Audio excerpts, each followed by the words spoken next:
नमस्कार, मैं प्रियांशा लाजरस और आप देख रहे हैं न्यूज प्लस 21। आइए एक नजर डालते हैं दिन की 10 खबरों पर। नाले में बह गया पीडीएस के चावल से भरा ट्रक। बीजापुर में बरसाती नाला पार करते समय आया तेज बहाव।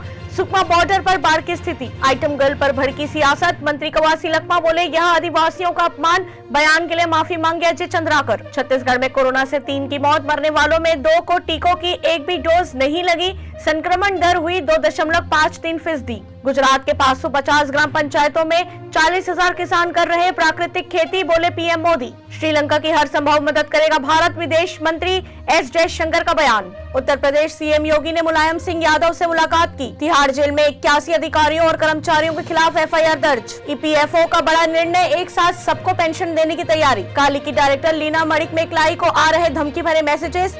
कहा ये अपराध है और जो मैंने किया वो कला है। इस्लामाबाद में वरिष्ठ पाकिस्तानी पत्रकार पर हमला। ऐसे ही जानकारियों के लिए देखते रहिए न्यूज प्लस 21, आपके हक की बात।